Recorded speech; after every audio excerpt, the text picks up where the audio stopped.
E aí, pessoal, como vocês estão? Estão estudando bastante? Hoje a gente vai continuar ainda com as questões da Coppev, tá? Essa questão fala sobre volume. Ainda são questões sobre prova de guarda municipal, tá certo? Então, vamos lá. Um reservatório no formato perfeito de um cubo possui capacidade para armazenar, quando completamente cheio, 64 litros de água potável. Outro reservatório, também no formato de um cubo perfeito, mas com a metade da altura, teria capacidade para armazenar até... Então, o que ele quer saber? Ele quer saber quanto que um reservatório com metade da altura desse reservatório aqui, que cabe em 64 litros, quanto é que ele cabe, se ele tem metade da aresta, o tamanho dele. Eu vou explicar isso com um desenho.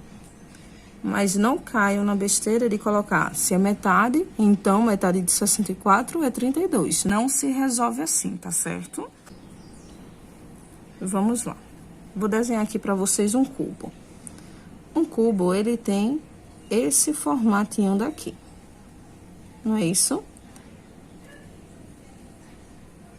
Todas as faces de um cubo, elas são quadrados e são quadrados iguais, tá certo? Ou seja, eu tenho 6 quadradinhos aqui, tá certo? Os 4 da laterais, o de cima e o de baixo.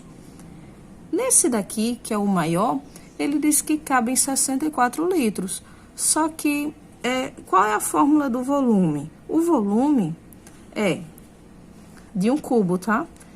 Esse tamanho aqui, a largura, vezes a profundidade, vezes a altura. É isso que é o volume de um cilindro.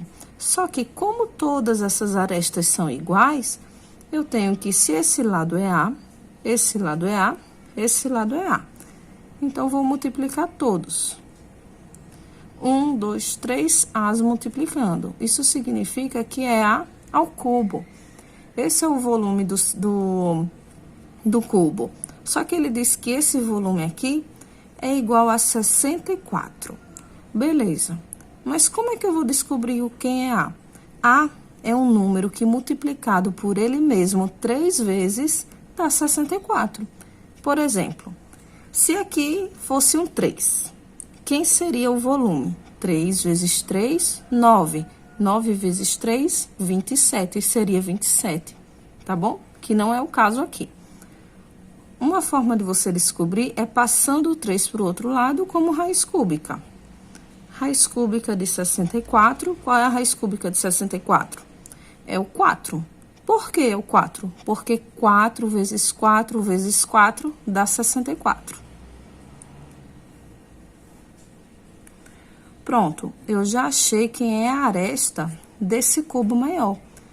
Só que o outro reservatório tem metade dessa aresta, tá certo? Metade dessa altura. Ele é desse jeito aqui, ó. Vou até fazer do lado. Ele é no mesmo formato, só que ele é pequeno. Tudo igual. Só que a aresta dele, o tamanho dele é metade dessa outra aqui que a gente encontrou. Se é metade de 4, então é 2. Então, eu tenho 2 de largura, 2 de altura e 2 de profundidade, tá certo? Qual é o volume desse cubo aqui? O volume vai ser a multiplicação dessas 3 medidas. 2 vezes 2 vezes 2. Quanto é isso aqui? 2 vezes 2 é 4. 4 vezes 2, 8. 8 o quê? 8 litros de água potável, tá certo? Cadê? É a letrinha A. Essa é a alternativa correta. Eu espero que vocês tenham gostado da explicação de hoje. Se vocês tiverem alguma dúvida, vocês podem deixar nos comentários. Até o próximo vídeo.